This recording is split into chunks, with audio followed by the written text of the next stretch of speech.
I just finished watching this new interview with Naval Ravikant 3 times, where he shares one of his biggest insights in life and 2 dangerous traps to avoid. Now, to save you time, we will watch his best explanations, and I expand on them with examples so that hopefully you can better apply the insights to your own life. I'm Jordan, I've made over $5 million, hired over 50 people, and here is the first trap you may avoid. At the end of the day, it's about the ideas. You have to take each idea, you have to evaluate it on its own merits, and then if you can, you have to absorb it into your framework of thinking until the next better idea comes along. And if you can't figure it out, then you should reject it. The mistake would be to memorize it. The mistake would be to memorize.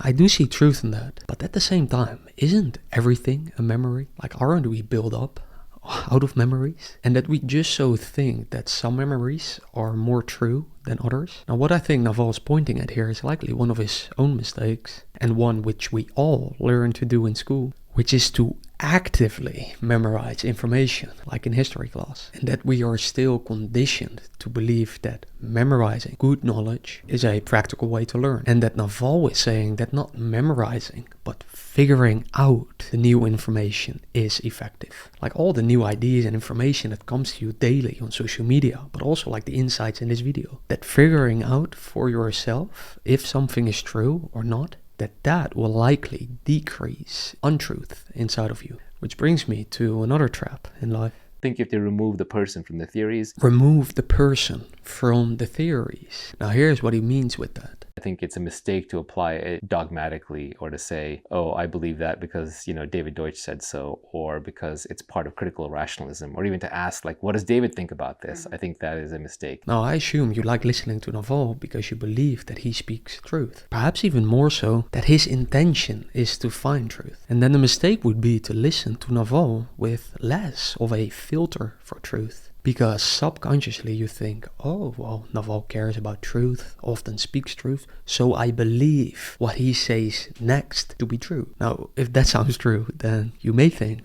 well, Jordan, how can I avoid this then? Well, I think there are 2 things. The second one is by far more important. But here's the first one that I personally found to be effective. But disclaimer, I'm not saying you should be doing this. Alright, I just wanted to say that. But I have found this to be effective, which is speaking my thoughts out loud, like to the voice memo recorder app on my phone, so people don't think I'm crazy. And then you can actually hear the crap your mind is producing sometimes. And when you hear yourself saying things that don't seem to be true, you're basically shedding yourself of untruth. Like when you always thought that Santa Claus was real until you heard he was not. So let's say if every year back then you were on the naughty list, you now don't feel the stress anymore of not receiving presents. At the same time, you also don't feel the same level of excitement anymore because you have seen through the lie. Which brings me to the question, why should one even care about seeing through lies, finding the truth? Now, to give you a very personal example, 2 weeks ago, I felt this anger inside of me. After I fired one of my employees who then became extremely unhelpful. Now, obviously, I wanted to get rid of this anger inside of me. So I was walking outside, talking out loud to my phone,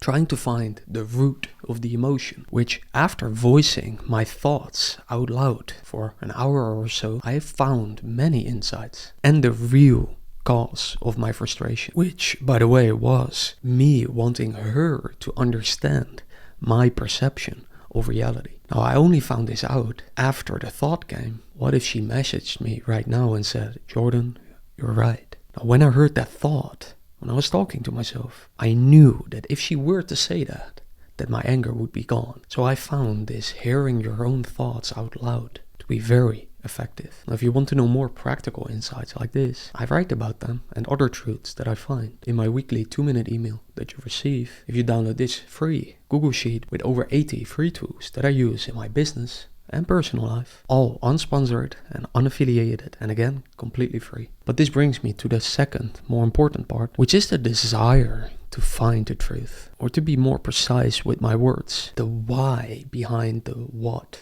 you do. Here's what I mean. So if you care about self-improvement and now see this walk and talk thing as a new tool in your bucket of tools to improve yourself, whatever that means, then I don't think that is a strong enough reason to do what is required to find the truth. Or as Naval likes to say, there are things that have a greater truth composition than others. You just have to get away from this binary thinking of true and false.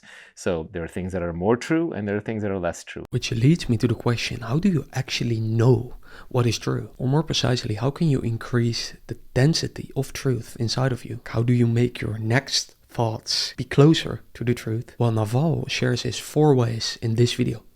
Talk soon.